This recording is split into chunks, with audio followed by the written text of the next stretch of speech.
നമസ്തേ. രാജ്യാന്തരത്തിലേക്ക് സ്വാഗതം. ആദ്യം നോക്കാം പ്രധാന വാർത്തകൾ. ഡൽഹിയിൽ മുഖ്യമന്ത്രിയെ തീരുമാനിക്കാൻ ബി.ജെ.പി. നിയമസഭാ കക്ഷിയോഗം ഉടൻ. സർക്കാരിന്റെ സത്യപ്രതിജ്ഞ നാളെ. കേന്ദ്ര നിരീക്ഷകരെ നിശ്ചയിച്ച ബി.ജെ.പി.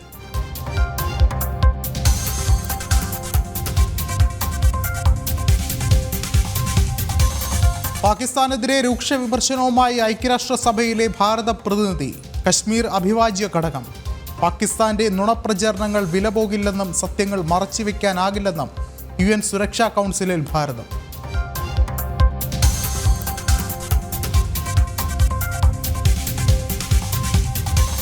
പോപ്പ് ഫ്രാൻസിസ് മാർപ്പാപ്പയുടെ ആരോഗ്യസ്ഥിതി അതീവ ഗുരുതരമെന്ന റിപ്പോർട്ട്. ന്യൂമോണിയ ബാധയിൽ ആരോഗ്യനില വഷളായെന്ന് വത്തിക്കാൻ. ഞായറാഴ്ച വരെയുള്ള പൊതുപരിപാടികൾ റദ്ദാക്കി മാർപ്പാപ്പയ്ക്കായി പ്രാർത്ഥിക്കണമെന്ന് US വൈസ് പ്രസിഡന്റ്.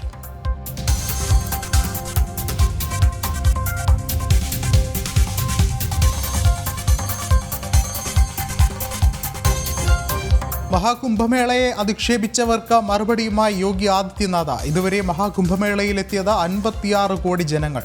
കോടിക്കണക്കിന് ഹൈന്ദവരുടെ മനസ്സിലാണ് മുറിവേൽപ്പിച്ചത്. അപമാനിച്ചവർക്ക് സനാതനധർമ്മത്തെക്കുറിച്ച് അറിയില്ലെന്നും UP മുഖ്യമന്ത്രി.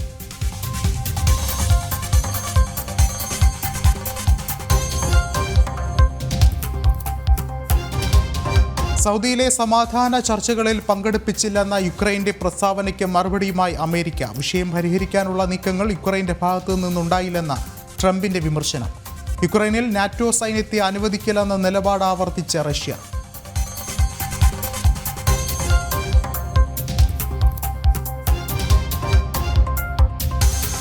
വിശദമായ വാർത്തകളിലേക്ക്. ഡൽഹി മുഖ്യമന്ത്രി പ്രഖ്യാപനം ഉടൻ.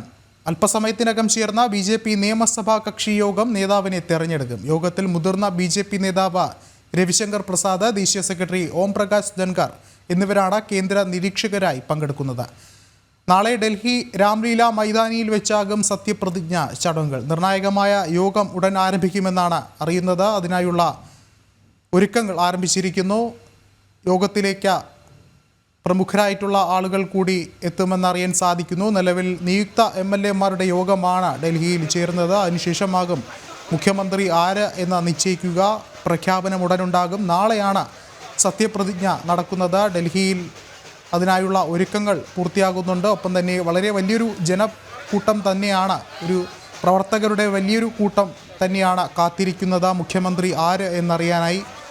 ആഘോഷ പരിപാടികളും ഒപ്പം ഒരുക്കിയിട്ടുണ്ട്.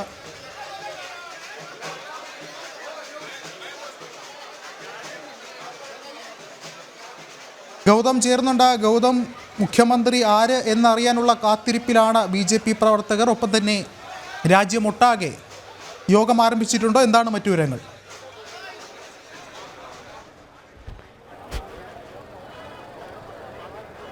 വിഷ്ണു, 7 മണിക്ക് ഈ യോഗം ആരംഭിക്കുമെന്നാണ് നേരത്തെ വ്യക്തമാക്കിയിരുന്നത്. എന്തായാലും അല്പസമയത്തിനകം തന്നെ യോഗം ആരംഭിക്കും. ഇപ്പോൾ ഓരോ MLA-മാരകത്തേക്ക് കടന്നു പോകുകയാണ്. അല്പസമയം മുമ്പ് പർവേഷ് വർമ്മയും അതുപോലെ തന്നെ സതീഷ് ഉപാധ്യായും വിജേന്ദർ ഗുപ്തയും ഒക്കെ അടങ്ങുന്ന നേതാക്കൾ ഇതിനകം തന്നെ ഈ പാർട്ടി ഓഫീസിനകത്തേക്ക് കടന്നു കഴിഞ്ഞിരിക്കുന്നു. ഇനി ഏത് സമയം വേണമെങ്കിലും ഇതിനകത്ത് ഈ യോഗം ആരംഭിക്കും. നമുക്കറിയാം, ബി.ജെ.പിയുടെ നിയമസഭാ കക്ഷി യോഗത്തിലാണ് മുഖ്യമന്ത്രിയെ സംബന്ധിച്ചുള്ള പ്രഖ്യാപനം ഉണ്ടാക്കുന്നത്. ഇന്നിപ്പോൾ ഒരു അംഗം, അതായത് ഇതിൽ ഈ യോഗത്തിൽ പങ്കെടുക്കുന്ന ഒരു മുതിർന്ന MLA ഒരു നേതാവിൻ്റെ പേര് മുന്നോട്ട് വയ്ക്കും. അത് ദേശീയ നേതൃത്വം പറഞ്ഞിട്ടുള്ള അല്ലെങ്കിൽ MLA-മാരുമായൊക്കെ ചർച്ച ചെയ്ത ഒരു പേര് തന്നെയാകും മുന്നോട്ട് വയ്ക്കുക. അതിനെ മറ്റ് MLA-മാർ പിന്താങ്ങുന്നതോടുകൂടിയാണ് കക്ഷി നേതാവായി ആ വ്യക്തിയെ തെരഞ്ഞെടുക്കുന്നത്. ഇതിന് ബി.ജെ.പിയുടെ ദേശീയ നേതൃത്വം അയക്കുന്ന 2 മുതിർന്ന നേതാക്കന്മാർ നിരീക്ഷകരായി, കേന്ദ്ര നേതൃത്വത്തിൻ്റെ നിരീക്ഷകരായി അല്ലെങ്കിൽ അവരുടെ പ്രതിനിധികളായി 2 പേരുണ്ടാകും.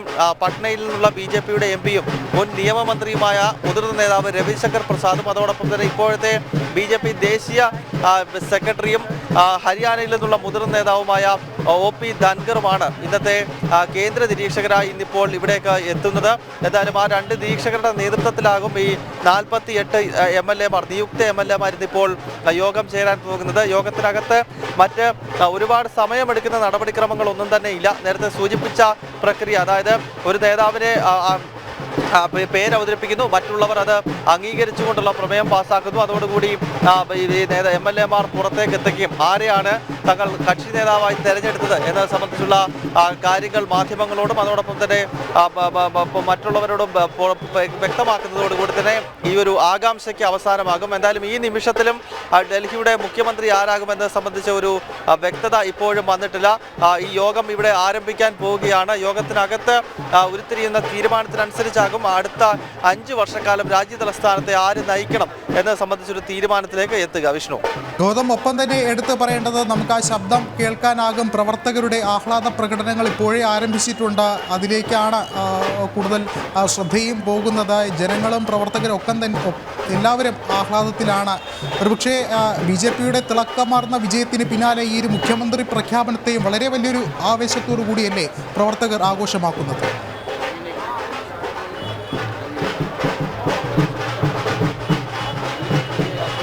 വിഷ്ണു, ഡൽഹിയിലെ പന്ത്മാർഗിലാണ് BJPയുടെ സംസ്ഥാന കാര്യാലയമുള്ളത്. ഞാൻ ഈ കാര്യാലയത്തിന് മുൻപിലാണ് നിൽക്കുന്നത്. ഇവിടെ ദൃശ്യങ്ങളിൽ കാണാൻ സാധിക്കും ധാരാളം മാധ്യമ പ്രവർത്തകരും അതോടൊപ്പം തന്നെ ഈ ഒരു നിയമസഭാ കക്ഷി യോഗത്തിൻ്റെ കാര്യങ്ങൾ അറിയുന്നതിന് വേണ്ടി, അതായത് സാധാരണ പ്രവർത്തകർക്കും നമുക്കറിയാം വലിയ ആകാംക്ഷയുണ്ട്. ഒരു 27 വർഷം എന്ന് പറയുന്നത് ഒരു ചെറിയ കാത്തിരിപ്പല്ല. 1998 അവസാനമായി BJPയുടെ സർക്കാർ രാജ്യ തലസ്ഥാനത്ത് അധികാരത്തിലിരുന്നത്. 1993 മുതൽ 98 വരെ BJP ഡൽഹി ഭരിച്ചിട്ടുണ്ട്. അന്ന് ആദ്യം മദൻലാൽ ഖുറാനയും പിന്നീട് സാഹിബ് സിംഗ് വർമ്മയും അതിനുശേഷം സുഷമ സ്വരാജുമായിരുന്നു ഡൽഹിയിലെ BJPയുടെ മുഖ്യമന്ത്രിമാർ. അങ്ങനെ 98 BJPക്ക് അധികാരം നഷ്ടപ്പെടുകയാണ്. അതിനുശേഷം പിന്നീട് 15 വർഷക്കാലം കോൺഗ്രസിന്റെ ഭരണമായിരുന്നു.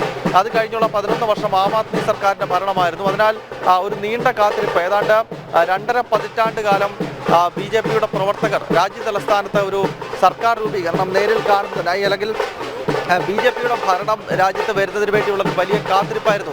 ആ കാത്തിരിപ്പിനാണ് വിരാമം കുറിച്ചുകൊണ്ട് രാജ്യ തലസ്ഥാനത്തെ ജനങ്ങൾ BJPക്ക് വ്യക്തമായ മാൻഡേറ്റ് നൽകിയത്. അതിനാൽ പ്രവർത്തകരെ സംബന്ധിച്ചിടത്തോളം അവർക്ക് വലിയ ആത്മവിശ്വാസവും അതോടൊപ്പം തന്നെ ആഘോഷവുമാണ് ഈ കടന്നു പോകുന്ന സമയങ്ങൾ എന്ന കാര്യത്തിൽ സംശയമില്ല. അതിനാൽ മാധ്യമങ്ങളിലൂടെ അറിയുന്നതിനെക്കാട്ടിൽ നേരിട്ട് ഈ നിയമസഭാ കക്ഷി യോഗം കഴിഞ്ഞ് അവരുടെ നേതാവായി ആരാണ് പുറത്തേക്ക് ഇറങ്ങി വരുന്നത് എന്ന് നേരിട്ട് കാണാൻ ഡൽഹിയിലെ ധാരാളം BJP പ്രവർത്തകരും ഈ പന്ത്മാർഗിന് മുന്നിലേക്ക് എത്തിയിട്ടുണ്ട്. നമുക്ക് ദൃശ്യങ്ങളിൽ കാണാം. ഇപ്പോൾ കാണുന്നത് ഈ BJP സംസ്ഥാന കാര്യാലയത്തിന്റെ പ്രധാനപ്പെട്ട ഗേറ്റാണ്. ആ ഗേറ്റിന് മുന്നിൽ ഇപ്പോൾ ഈ നിയുക്ത MLA-മാരെ മാത്രമേ അകത്തേക്ക് കയറ്റിവിടുന്നുള്ളൂ. മാധ്യമങ്ങളെല്ലാം പുറത്താണ് നിർത്തിയിരിക്കുന്നത്. ഈ യോഗം ആരംഭിച്ചതിന് ശേഷം പിന്നീട് MLA-മാർ പുറത്തേക്ക് ഇറങ്ങുന്ന ഘട്ടത്തിലാണ് നമുക്ക് ആരെയാണ് നിയമസഭാ കക്ഷി നേതാവായി BJPയുടെ ഈ നിയുക്ത 48 MLA-മാർ തെരഞ്ഞെടുത്തിരിക്കുന്നത് എന്നത് നമുക്ക് മനസ്സിലാക്കും. ഇപ്പോൾ ദൃശ്യങ്ങളിൽ കാണാം ഓരോ നിയുക്ത MLA-മാർ ഓരോരുത്തരായി ഇപ്പോൾ അകത്തേക്ക് പോകുന്നതിൻ്റെ ദൃശ്യങ്ങൾ നമുക്ക് കാണാൻ സാധിക്കുന്നുണ്ട്. ധാരാളം പ്രവർത്തകരും അതോടൊപ്പം ഡൽഹിയിലുള്ള മുഴുവൻ മാധ്യമങ്ങളും ഇവിടേക്ക് എത്തിയിരിക്കുന്നു. അതിനാൽ പന്ത്മാർഗിൽ വലിയ തിരക്കും അനുഭവപ്പെടുന്നുണ്ട്. എന്തായാലും നാളത്തെ സത്യപ്രതിജ്ഞയ്ക്ക് ഇവിടെ പന്ത്മാർഗിൽ ഈ സംസ്ഥാന കാര്യാലയത്തിൽ നിയമസഭാ കക്ഷി യോഗം നടക്കാൻ പോകുമ്പോൾ അവിടെ ചരിത്രപ്രസിദ്ധമായ രാംലീല മൈതാനിയിൽ നാളത്തെ സത്യപ്രതിജ്ഞയ്ക്കായുള്ള ഒരുക്കങ്ങളെല്ലാം അവസാന ഘട്ടത്തിലേക്ക് കടക്കുകയാണ്. ഏതാണ്ട് 30,000-ഓളം പേർക്ക് ഇരിക്കാൻ കഴിയുന്ന രാജ്യ തലസ്ഥാനത്തെ ഏറ്റവും വിശാലമായ സ്റ്റേഡിയമാണ് രാംലീല മൈതാനം എന്നത്. ചരിത്രപ്രസിദ്ധമായ രാംലീല ഓരോ നവരാത്രി കാലത്തും ഓരോ ദസറ കാലഘട്ടങ്ങളിലും ആഘോഷിക്കപ്പെടുന്ന അങ്ങനെ വളരെ വിശുദ്ധമായ മണ്ണാണ് രാംലീലയുടേത്. അവിടെയാണ് നാളെ BJPയുടെ സർക്കാർ സത്യപ്രതിജ്ഞ ചെയ്യാൻ പോകുന്നത്. അതിനായുള്ള ഒരുക്കങ്ങളെല്ലാം അവിടെ പൂർത്തിയായി കഴിഞ്ഞിരിക്കുന്നു. ഇപ്പോൾ നിയുക്ത MLA-മാർ അല്ലെങ്കിൽ ജനങ്ങളുടെ പിന്തുണയോടുകൂടി ഓരോ മണ്ഡലങ്ങളിൽ നിന്നും വിജയിച്ച് ഓരോരുത്തരായി കടന്നു പോകുന്നു. ഇപ്പോൾ ദൃശ്യങ്ങളിൽ കാണുന്നത് മനോജ് തിവാരി, അദ്ദേഹം MP-യും അതോടൊപ്പം തന്നെ BJPയുടെ ഡൽഹി ഘടകത്തിന്റെ മുൻ അധ്യക്ഷനുമാണ്. അദ്ദേഹം ഇപ്പോൾ ഈ യോഗത്തിൽ പങ്കെടുക്കുന്നതിനായി എത്തിയിരിക്കുന്നു. മനോജ് തിവാരി MP ഇപ്പോൾ BJP ആസ്ഥാനത്തേക്ക് പോകുന്നു. മറ്റൊരാൾ ഇപ്പോൾ ദൃശ്യങ്ങളിൽ കാണാം, രേഖ ഗുപ്തയാണ് പ്രിയപ്പെട്ട പ്രേക്ഷകർ ഇപ്പോൾ കാണുന്നത്. രേഖ ഗുപ്തയുടെ പേര് ഈ മുഖ്യമന്ത്രി സ്ഥാനത്തേക്ക് ഒരുപാട് ചർച്ച ചെയ്യപ്പെടുന്ന ഒരു പേരാണ്.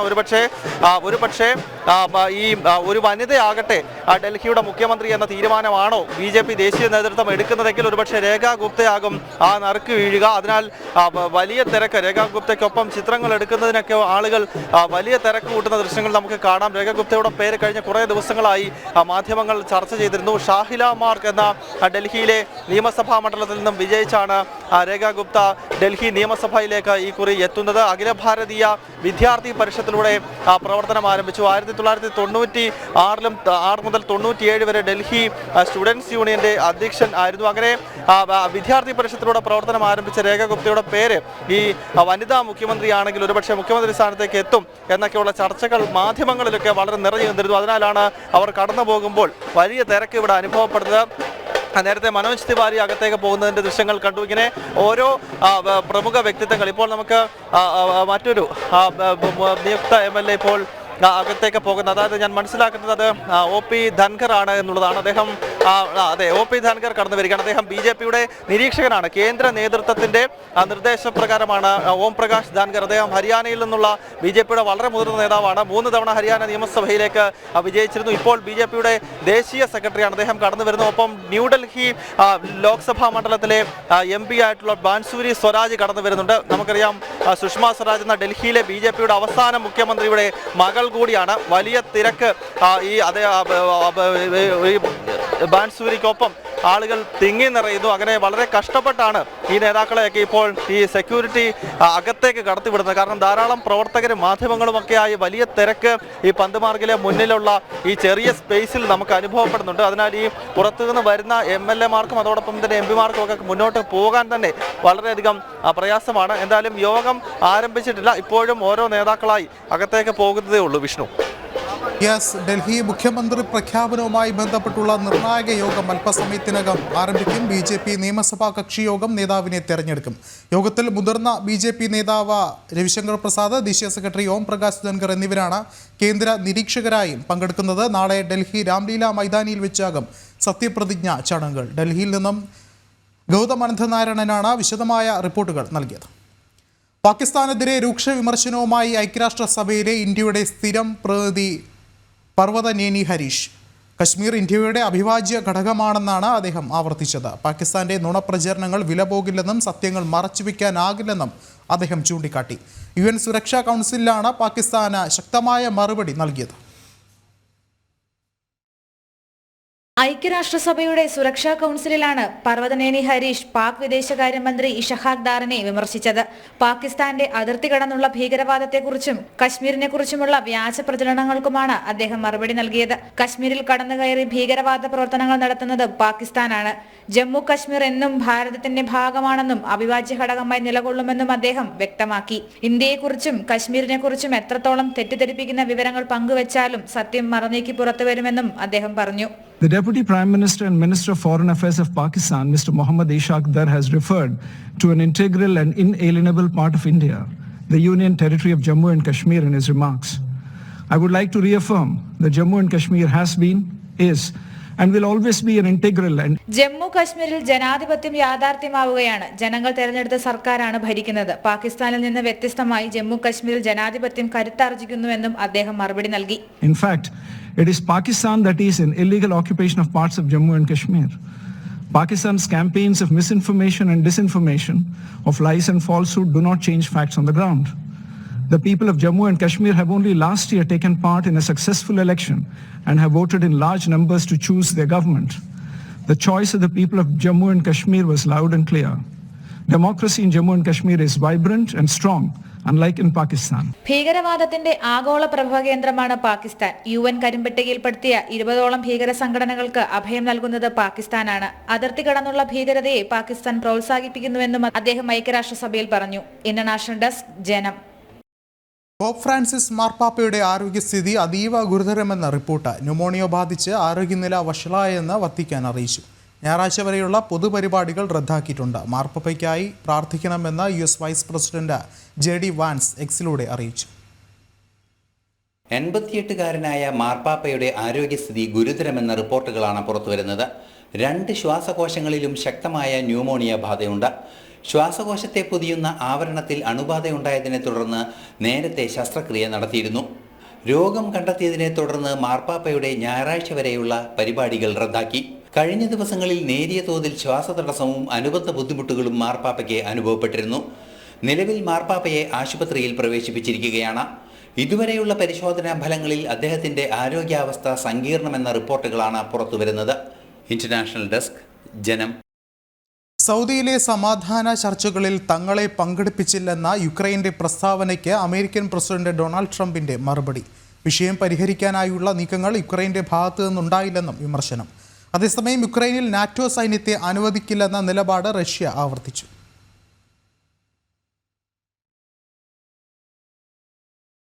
ഇന്നലെ സൗദി അറേബ്യയിൽ നടന്ന യോഗത്തിൽ റഷ്യയും അമേരിക്കയും യുക്രൈൻ യുദ്ധം പരിഹരിക്കുന്നതിനുള്ള ചർച്ചകൾ നടത്തിയിരുന്നു. പരസ്പരം നയതന്ത്ര പ്രതിനിധികളെ നിയോഗിക്കുന്നതുൾപ്പെടെ റഷ്യ-US ചർച്ചയിൽ തീരുമാനമായിരുന്നു. യുക്രൈനിൽ നാറ്റോ സഖ്യത്തെ അംഗീകരിക്കില്ലെന്ന നിലപാടിൽ ഉറച്ചു നിൽക്കുകയാണ് റഷ്യ. ചർച്ചകൾക്ക് ശേഷം റഷ്യൻ വിദേശകാര്യമന്ത്രി സെർജി ലെവ്റോവാണ് നിലപാട് വ്യക്തമാക്കിയത്. അതേസമയം യുദ്ധപരിഹാരത്തിനുള്ള റഷ്യ-US ചർച്ചയിൽ തങ്ങളെ പങ്കെടുപ്പിച്ചില്ലെന്ന യുക്രൈൻ നിലപാടിനെ ട്രംപ് വിമർശിച്ചു. I don't want all these people killed anymore. I'm looking at people that are being killed, and they're Russian and Ukrainian people, but they're people. Doesn't matter where they're from on the whole planet. And I think I have the power to end this war. And I think it's going very well. But today I heard, oh, well, we weren't invited. Well, you've been there for 3 years. You should have ended it 3 years. You should have never started it. You could have made a deal. I could have made a deal for Ukraine that would have given them almost all of the land, everything, almost all of the land, and no people would have been killed, and no city would have been demolished, and not one dome would have been knocked down. യുക്രൈനിൽ British സൈന്യത്തെ നിയോഗിക്കുമെന്ന് പ്രധാനമന്ത്രി care Starmer കഴിഞ്ഞ ദിവസം അറിയിച്ചിരുന്നു. Russia വെടിനിർത്തൽ കൃത്യമായി പാലിക്കുന്നുവെന്ന് ഉറപ്പുവരുത്തണമെന്നും Britain ആവശ്യപ്പെട്ടു. ഇക്കാര്യങ്ങൾ വാഷിംഗ്ടൺ സന്ദർശന വേളയിൽ ട്രംപിനോട് ഉന്നയിക്കുമെന്നും കെയർ സ്റ്റാമർ പറഞ്ഞിരുന്നു. വൈകാതെ ട്രംപ് പുടിൻ കൂടിക്കാഴ്ച നടക്കുമെന്ന സൂചനകളും പുറത്തുവരുന്നുണ്ട്. ഇന്റർനാഷണൽ ഡെസ്ക്, ജനം. മഹാകുംഭമേളയെ അധിക്ഷേപിച്ച പ്രതിപക്ഷ മുന്നണി നേതാക്കൾക്കെതിരെ രൂക്ഷ വിമർശനവുമായി UP മുഖ്യമന്ത്രി യോഗി ആദിത്യനാഥ്. മഹാകുംഭമേളയെ അധിക്ഷേപിച്ചതിലൂടെ സനാതനധർമ്മത്തെയും ഗംഗാമാതാവിനെയും ഭാരതത്തെയുമാണ് അപമാനിച്ചത്.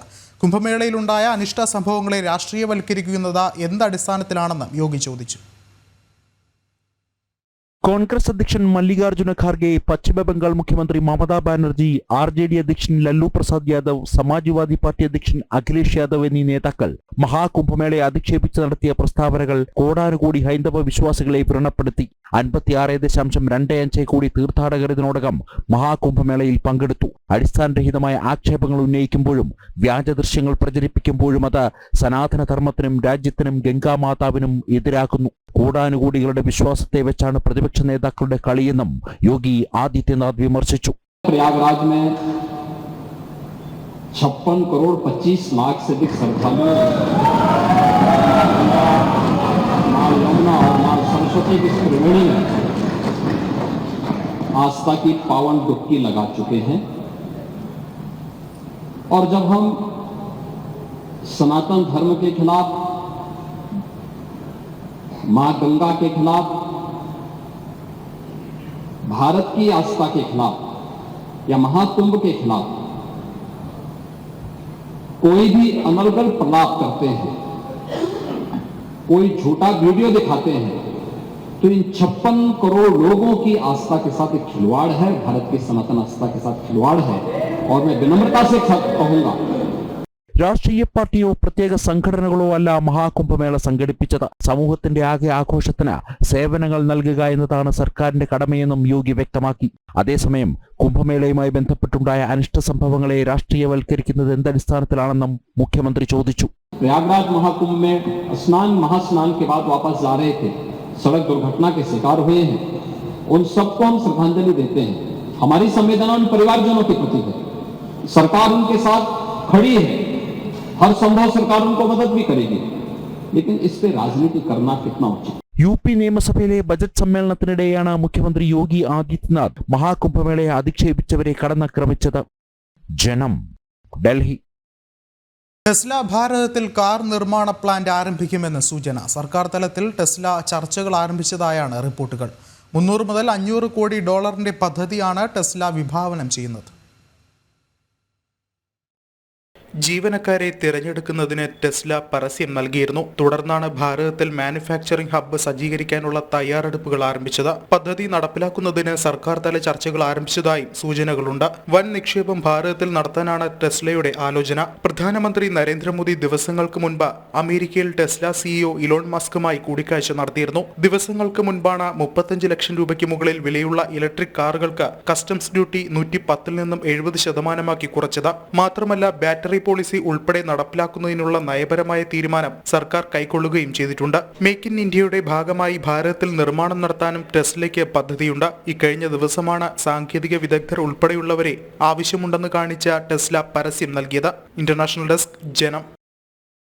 മറ്റൊരു പ്രധാനപ്പെട്ട ഒരു വാർത്തയിലേക്ക് പോവുകയാണ്. UGC ചട്ടഭേദഗതിക്കെതിരെ സർക്കാർ വിളിച്ചുയർത്ത കൺവെൻഷനെതിരെ രാജ്ഭവൻ. സംസ്ഥാന സർക്കാർ ചെലവിലാണ് കൺവെൻഷൻ ചേരാനിരിക്കുന്നത്. സർക്കാർ ചെലവിലെ കൺവെൻഷൻ ഭരണഘടനാ വിരുദ്ധമെന്ന് ഗവർണർ മുഖ്യമന്ത്രിയെ അറിയിച്ചു. ഇക്കാര്യം അറിഞ്ഞിരുന്നില്ലെന്നാണ് മുഖ്യമന്ത്രിയുടെ വിശദീകരണം. ഇത് സംബന്ധിച്ച് ഉത്തരവ് പിൻവലിക്കുമെന്ന് ഗവർണർക്ക് വിശദീകരണം നൽകി പ്രിൻസിപ്പൽ സെക്രട്ടറിയും രംഗത്തെത്തി. BJP ഇതര സംസ്ഥാന സർക്കാരുകളുടെ പ്രതിനിധികളെയും കൺവെൻഷനിലേക്ക് ക്ഷണിച്ചിട്ടുണ്ട്. ശാലിനി ചേർന്നുണ്ട്. ശാലിനി, മറ്റു വിവരങ്ങൾ എന്തൊക്കെയാണ്? വിഷ്ണു, സംസ്ഥാനത്ത് നാളെയാണ് UGC മാർഗനിർദ്ദേശങ്ങൾക്കായി കരട് മാർഗനിർദ്ദേശങ്ങൾക്കെതിരെ ഒരു കൺവെൻഷൻ നടത്താൻ ഉന്നത വിദ്യാഭ്യാസ വകുപ്പ് തീരുമാനിച്ചത്. സർക്കാരിന്റെ ചെലവിൽ ഈ ഒരു യോഗം അല്ലെങ്കിൽ ഈ ഒരു കൺവെൻഷൻ നടത്താനായിരുന്നു തീരുമാനം. ഇതിന്റെ ഭാഗമായിട്ടാണ് നാളെ രാവിലെ 10:30 നിയമസഭയിൽ ശങ്കരനാരായണ തമ്പി ഹാളിൽ ഈ പരിപാടി നടത്താൻ സംഘാടകർ തീരുമാനിക്കുകയും ചെയ്തത്. BJP വിരുദ്ധ സർക്കാരുകളെ ഒപ്പം തന്നെ ഉന്നത വിദ്യാഭ്യാസ മന്ത്രിമാരെ അടക്കം കൂട്ടിയോജിപ്പിച്ചുകൊണ്ട് UGCക്കെതിരായി ഒരു സമരത്തിന് ആഹ്വാനം ചെയ്യുക എന്നത് അടക്കമുള്ള ഉദ്ദേശത്തോടു കൂടിയായിരുന്നു ഈ ഒരു കൺവെൻഷൻ തീരുമാനിച്ചിരുന്നത്. ഈ കൺവെൻഷനെതിരെയാണ് ഇപ്പോൾ ചാൻസലർ കൂടിയായ ഗവർണർ കൂടി രംഗത്തെത്തുന്നത്. ഈ യോഗവുമായി ബന്ധപ്പെട്ട് കൺവെൻഷനുമായി ബന്ധപ്പെട്ട് ഇന്നലെ വൈകിട്ടോടുകൂടി ഉന്നത വിദ്യാഭ്യാസ വകുപ്പ് പ്രിൻസിപ്പൽ സെക്രട്ടറിയുടെ ഒരു ഉത്തരവ് പുറത്തിറക്കിയിരുന്നു. ഉത്തരവിൽ പറയുന്നത് ഈ പരിപാടിയുടെ മുഴുവൻ ചെലവും സർക്കാർ വഹിക്കണം. ഒപ്പം തന്നെ വിവിധ സർവകലാശാലകളിൽ നിന്ന് കോട്ട വിരിച്ച് വിദ്യാർത്ഥികളെയും അധ്യാപകരെയും അനധ്യാപകരെയും പങ്കെടുപ്പിക്കണം എന്നതടക്കമായിരുന്നു. തിരുവനന്തപുരത്ത് നടക്കുന്ന പരിപാടി ആയതുകൊണ്ട് തന്നെ കേരള സർവകലാശാലയിൽ നിന്ന് 400 പേരും സാങ്കേതിക സർവകലാശാലയിൽ നിന്ന് 100 പേരും പങ്കെടുക്കണം എന്നുള്ളതാണ്. വിവിധ സർവകലാശാല VC-മാർ ഒപ്പം തന്നെ പ്രതിപക്ഷ നേതാവ്, പ്രതിപക്ഷ MLA-മാർ അടക്കമുള്ളവർക്ക് ഈ പരിപാടിയിലേക്ക് ക്ഷണം ഉണ്ടായിരുന്നു. ചാൻസലറായ ഗവർണർക്കും ഈ പരിപാടിയിലേക്ക് ക്ഷണം നൽകുകയും ചെയ്തു. പക്ഷേ ഇതിലെ വിരോധാഭാസം എന്നുള്ളത് ഇത്തരത്തിലൊരു പരിപാടി സർക്കാർ ചെലവിൽ സംഘടിപ്പിക്കുക എന്നുള്ളത് ഭരണഘടനാ വിരുദ്ധ പ്രവർത്തനമാണ്. അത്തരത്തിലൊരു നടപടി അംഗീകരിക്കാനാകില്ല എന്നുള്ളതാണ് ഇപ്പോൾ രാജ്ഭവൻ ഇടപെട്ടുകൊണ്ട് ഗവർണറുടെ ഭാഗത്തു നിന്ന് നടപടി സ്വീകരിച്ചിട്ടുള്ളത്. ഗവർണർ നേരിട്ട് തന്നെ മുഖ്യമന്ത്രിയുമായി ഇക്കാര്യത്തിൽ ആശയവിനിമയം നടത്തിയിട്ടുണ്ട്. പക്ഷേ മുഖ്യമന്ത്രി ഇത് അറിഞ്ഞിട്ടില്ല എന്നുള്ള വിശദീകരണമാണ് ഗവർണർ രാജേന്ദ്ര വിശ്വനാഥ് അർലേക്കർക്ക് നൽകിയിട്ടുള്ളത്. പ്രിൻസിപ്പൽ സെക്രട്ടറി അടക്കമുള്ളവരും രാജ്ഭവനുമായി ബന്ധപ്പെട്ടിട്ടുണ്ട്. ഭരണഘടനാ വിരുദ്ധമായി ഇത്തരത്തിലൊരു ഉത്തരവ് ഉണ്ടായിട്ടില്ല. അതുമായി ബന്ധപ്പെട്ട മറ്റ് നടപടികൾ സ്വീകരിക്കുമെന്നുള്ള കാര്യം പ്രിൻസിപ്പൽ സെക്രട്ടറി അടക്കം ഉന്നത വിദ്യാഭ്യാസ വകുപ്പ് പ്രിൻസിപ്പൽ സെക്രട്ടറി അടക്കം ഇപ്പോൾ രാജ്ഭവനെ അറിയിക്കുകയാണ്. ഏറ്റവും പ്രധാനപ്പെട്ട കാര്യം എന്നുള്ളത് വിവിധ VC-മാർ ഇക്കാര്യത്തിൽ പ്രതിഷേധം രേഖപ്പെടുത്തിയിട്ടുണ്ട്. കേരള സർവകലാശാല VC ഡോക്ടർ മോഹൻ കുന്നുമേൽ അടക്കം ഈ ഒരു കൺവെൻഷൻ നടക്കുന്നതുമായി ബന്ധപ്പെട്ട് VC-മാർക്കിടയിലെ ആശയക്കുഴപ്പങ്ങൾ ഒപ്പം തന്നെ ഏതു തരത്തിൽ ഇത്തരത്തിൽ ഒരു കൺവെൻഷൻ സംഘടിപ്പിക്കുമ്പോൾ ആദ്യഘട്ടത്തിൽ VC-മാരെ ഉന്നത വിദ്യാഭ്യാസ വകുപ്പ് അറിയിച്ചിരുന്നത് ഈ UGC ചട്ടവുമായി ബന്ധപ്പെട്ട ആശയവിനിമയം നടത്താനും ഒപ്പം തന്നെ അതിലെ ആശങ്കകൾ ചർച്ച ചെയ്യാനും എന്നാണ്. പക്ഷെ പിന്നീടാണ് ഇതൊരു പ്രതിഷേധ സ്വഭാവത്തിലേക്കും രാഷ്ട്രീയ സ്വഭാവത്തിലേക്കും മാറിയത്. ഈ ആശങ്കകൾ അറിയിച്ച കേരള സർവകലാശാല VC നൽകിയ കത്തടക്കം പരിശോധിച്ചാണ് സർക്കാരുമായി ഇത്തരത്തിലൊരു ആശയവിനിമയം രാജ്ഭവൻ നടത്തിയിട്ടുള്ളത്. എന്തായാലും ഈ പരിപാടി പിൻവലിക്കുന്നതടക്കമുള്ള കാര്യത്തിൽ ഇപ്പോഴും വ്യക്തത വന്നിട്ടില്ല. അതേസമയം തന്നെ ഏതൊക്കെ VC-മാർ ചാൻസലർ ഈ വിഷയത്തിൽ ഇടപെട്ട സാഹചര്യത്തിൽ സർക്കാരുമായി വീണ്ടും ഒരു ശാലിനി, അത് തന്നെയാണ് നിർണായകമായ വിവരങ്ങളാണ് ഇപ്പോൾ പുറത്തുവരുന്നത്. UGC ചട്ടഭേദഗതിക്കെതിരെ സർക്കാർ വിളിച്ചേർത്ത കൺവെൻഷനെതിരെയാണ് ഇപ്പോൾ രാജ്ഭവൻ രംഗത്തെത്തിയിട്ടുള്ളത്. ശാലിനി ഒരിക്കൽ കൂടി ചേർന്നുണ്ട്. ശാലിനി, ഗവർണർ ചൂണ്ടിക്കാട്ടിയതുപോലെ ഭരണഘടനാ ലംഘനം എന്നതിലപ്പുറം നിലവിലെ സർക്കാർ സംവിധാനങ്ങളെ ദുരുപയോഗം ചെയ്യുന്നതും ഖജനാവിലെ പണം ധൂർത്തടിക്കുന്നതുമായിട്ടുള്ളൊരു നീക്കം തന്നെയല്ലേ സർക്കാർ നടത്തുന്നത്? വിഷ്ണു, തീർച്ചയായും അത്തരത്തിൽ തന്നെയാണ്. കാരണം UGC കരടിനെതിരായ കൺവെൻഷനിൽ ഗവർണർ കൂടി, അതായത് സർവകലാശാലകളുടെ ചാൻസലറാണ് ഗവർണർ. സ്വാഭാവികമായും ഗവർണർ ഇതിൽ അമർഷം പ്രകടിപ്പിച്ച സാഹചര്യത്തിൽ ഏത് തരത്തിലേക്കായിരിക്കും ഇനി കൺവെൻഷൻ നടത്തുക എന്നുള്ളതാണ് കണ്ടറിയേണ്ടത്. വിഷ്ണു സൂചിപ്പിച്ചതുപോലെ തന്നെ സംസ്ഥാനം കടുത്തൊരു സാമ്പത്തിക പ്രതിസന്ധി നേരിട്ടുകൊണ്ടിരിക്കുന്ന സമയത്ത് ഇത്തരത്തിൽ കേന്ദ്ര സർക്കാരും ഒപ്പം തന്നെ UGC-യും സർവകലാശാലകളുടെ ഏറ്റവും നിർണായകമായിട്ടുള്ള തീരുമാനങ്ങൾ എടുക്കേണ്ട ഭരണഘടനാ സംവിധാനമായ UGC എടുത്തിട്ടുള്ള ഒരു ചട്ടത്തിൽ ആ ചട്ടവുമായി ബന്ധപ്പെട്ട് ഏതെങ്കിലും തരത്തിലുള്ള അതൃപ്തികളോ അല്ലെങ്കിൽ ആശയക്കുഴപ്പങ്ങളോ ഉണ്ടെങ്കിൽ അത് അറിയിക്കാൻ UGC തന്നെ ഈ മാസം 25-ാം തീയതി വരെ സമയം നൽകിയിരിക്കുന്ന സാഹചര്യത്തിലാണ് BJP വിരുദ്ധ സർക്കാരുകളെ ഒപ്പം ചേർത്തുകൊണ്ട് UGCക്കെതിരെ ഒരു സമരത്തിന് അല്ലെങ്കിൽ അത്തരത്തിലൊരു ഐക്യദാർഢ്യം പ്രഖ്യാപിക്കാനൊക്കെയായി ഒരു യോഗം വിളിക്കുന്നത്, അതും സർക്കാർ ചെലവിലാണ് എന്നുള്ളതാണ് ഏറ്റവും ശ്രദ്ധേയമായിട്ടുള്ള കാര്യം. എന്തായാലും സർക്കാർ ചെലവിൽ പ്രതിനിധികൾ പങ്കെടുക്കുമെന്ന സർക്കുലർ അടക്കം ചട്ടവിരുദ്ധം എന്നുള്ളതാണ് രാജ്ഭവൻ ഇപ്പോൾ പ്രതികരിച്ചിട്ടുള്ളത്. ഗവർണർ ഞാനൊന്ന് ഇടപെടുകയാണ്. ഇപ്പോൾ സേവ് യൂണിവേഴ്സിറ്റി ക്യാമ്പയിൻ പ്രതിനിധി RS ശശികുമാർ കൂടി ചേർന്നുണ്ട്. ശ്രീ ശശികുമാർ, ഒരുപക്ഷെ സർക്കാരിൻ്റെ ഈ ഒരു തീരുമാനം ഇത്തരത്തിൽ സർക്കാർ ചെലവിൽ അല്ലെങ്കിൽ സംസ്ഥാനത്തിൻ്റെ പണം കൊണ്ട് തന്നെ ഈ ക്യാമ്പയിൻ നടത്തുന്നു എന്ന് പറയുമ്പോൾ ഒരുപക്ഷെ കേന്ദ്ര സർക്കാരിനെ പോലും വെല്ലുവിളിക്കുന്ന തരത്തിലേക്കല്ലേ സംസ്ഥാന സർക്കാർ നീങ്ങുന്നത്? ഇത് ചരിത്രത്തിൽ ആദ്യമാണ്. ഇത് കേന്ദ്ര സർക്കാരായാലും സംസ്ഥാന സർക്കാരായാലും സർക്കാർ ഒരു പ്രോഗ്രാം നിശ്ചയിക്കുമ്പോൾ അല്ലെങ്കിൽ ഒരു ഉത്തരവിറക്കുമ്പോൾ അല്ലെങ്കിൽ ഒരു ഡ്രാഫ്റ്റ് റെഗുലേഷൻ നടപ്പിൽ അതിനെ എതിരെ സർക്കാർ, കേന്ദ്ര സർക്കാരിനെതിരെ സംസ്ഥാനമായാലും സംസ്ഥാന സർക്കാരിനെതിരെ സംസ്ഥാന സർക്കാരിന് താഴെയുള്ള യൂണിവേഴ്സിറ്റികളായാലും എതിരായിട്ടൊരു തീരുമാനം എടുക്കാൻ പാടില്ല. അത് ഔദ്യോഗികമായി പൊളിറ്റിക്കലായിട്ട് തീരുമാനമെടുക്കാം. ഇവിടെ സംഭവിച്ചത് എന്താ? നാളെ ഗവൺമെന്റ് UGCയുടെ ഡ്രാഫ്റ്റ് റെഗുലേഷന് എതിരായിട്ടുള്ള ഒരു സെമിനാറാണെന്നാണ് ഇപ്പോൾ ഗവൺമെന്റ് പ്രഖ്യാപിച്ചിരിക്കുന്നത്. അതിലെങ്ങനെ വൈസ് ചാൻസലർമാർക്ക് പങ്കെടുക്കാൻ കഴിയും? അതിലെങ്ങനെ യൂണിവേഴ്സിറ്റി ഉദ്യോഗസ്ഥന്മാർക്കും രജിസ്ട്രാർമാർക്കും ഒഫീഷ്യലായിട്ട് പങ്കെടുക്കാൻ കഴിയും? അവർക്ക് വ്യക്തിപരമായ നിലയിൽ പോകാം. ഇത് യൂണിവേഴ്സിറ്റിയുടെ ചെലവിൽ ഇവർ വന്ന് കേന്ദ്ര സർക്കാരിനെതിരായിട്ടുള്ള ഒരു സെമിനാറിൽ പങ്കെടുക്കണമെന്ന് പറയുന്നത് ഇത് ചരിത്രത്തിൽ ആദ്യമാണ്. ഇത് ഒരിക്കലും ഒരു ഗവൺമെന്റിന്റെ ഭാഗത്ത് അങ്ങനെ ഒരു ഉത്തരവുണ്ടാവാൻ പാടില്ലായിരുന്നു. അത് നിർഭാഗ്യകരമാണ്, അത് തെറ്റാണ്. ഇക്കാര്യം വൈസ് ചാൻസലർമാർ ഞാൻ മനസ്സിലാക്കുന്നത് ഗവർണറെ ശ്രദ്ധയിൽപ്പെടുത്തിയിട്ടുണ്ടായിരുന്നു. കാരണം UGC ഈ ഡ്രാഫ്റ്റ് റെഗുലേഷൻ പുറപ്പെടുവിച്ചപ്പോൾ തന്നെ അറിയിച്ചിട്ടുണ്ട്, ഇന്ത്യയിലുള്ള എല്ലാ വിദ്യാഭ്യാസ മേഖലയിൽ പ്രവർത്തിക്കുന്നവർക്ക് അവരുടെ അഭിപ്രായം പറയാം, അതിൽ വേണ്ട മാറ്റങ്ങൾ വരുത്താം. അതനുസരിച്ച് സ്റ്റേറ്റ് ഗവൺമെന്റിനും യൂണിവേഴ്സിറ്റിയൊക്കെ അഭിപ്രായം പറയാം.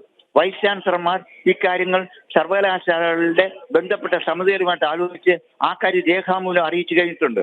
പലരും റെഗുലേഷന് അനുകൂലമാണ്, ചില ഭേദഗതികൾ നിർദ്ദേശിക്കുന്നുണ്ട്. പക്ഷെ നാളത്തെ സെമിനാർ എന്ന് പറയുന്നത് പൂർണ്ണമായും ഈ ഡ്രാഫ്റ്റ് റെഗുലേഷൻ തള്ളിക്കളയണമെന്നുള്ളതാണ്. അങ്ങനെയുള്ള ഒരു തീരുമാനം മുൻവിധിയോടുകൂടി എടുക്കുന്ന ഒരു സെമിനാറിൽ ഒരിക്കലും ഒഫീഷ്യലായിട്ടുള്ള ഉദ്യോഗസ്ഥന്മാർക്കോ വൈസ് ചാൻസലർമാർക്കോ പങ്കെടുക്കാൻ കഴിയില്ല. അതുകൊണ്ടാണ് ഗവർണർ ഇതിൽ ഒരു മാറ്റം വരുത്താം എന്ന് ആവശ്യപ്പെട്ടത്. അത് അംഗീകരിക്കാമെന്ന് മുഖ്യമന്ത്രിയും ഞാൻ മനസ്സിലാക്കുന്നത് ഉന്നത വിദ്യാഭ്യാസ സെക്രട്ടറി സമ്മതിച്ചെങ്കിലും ദൗർഭാഗ്യകരമെന്ന് പറയട്ടെ, പാർട്ടി തലത്തിലുള്ള തീരുമാനം ഗവർണറുടെ ആ നിർദ്ദേശം തള്ളിക്കളയണമെന്നുള്ളതാണ്. ഇങ്ങനെ ഒരു അവസ്ഥ കേരളത്തിൽ ഉണ്ടാകുന്നത് ആദ്യമായിട്ടാണ്. ഇത് തീർച്ചയായിട്ടും ഭരണഘടനാ വിരുദ്ധമായ നടപടിയാണ് സെക്രട്ടറിയുടെ ഭാഗത്തുനിന്നും മുഖ്യമന്ത്രിയുടെ ഭാഗത്തുനിന്നും ഉണ്ടായിരിക്കുന്നത്. വളരെയധികം നന്ദി RS ശശികുമാർ പ്രതികരിച്ചതിന്. UGC ചട്ടഭേദഗതിക്കെതിരെ സർക്കാർ വിളിച്ചു ചേർത്ത കൺവെൻഷനെതിരെ രാജ്ഭവൻ രംഗത്തെത്തിയിരിക്കുകയാണ്. സർക്കാർ ചെലവിലാണ് കൺവെൻഷൻ ചേരാനിരിക്കുന്നത്. സർക്കാർ ചെലവിലെ കൺവെൻഷൻ ഭരണഘടനാ വിരുദ്ധമെന്നാണ് ഗവർണർ ഇപ്പോൾ ചൂണ്ടിക്കാട്ടുന്നത്. വിശദമായ റിപ്പോർട്ടുകളാണ് ശാലിനിയും നൽകിയത്. ബുള്ളറ്റിൻ പൂർണ്ണമാവുകയാണ്. ഇടവേളയ്ക്ക് ശേഷം ജനം ഡിബേറ്റ് കാണാം. നമസ്തേ.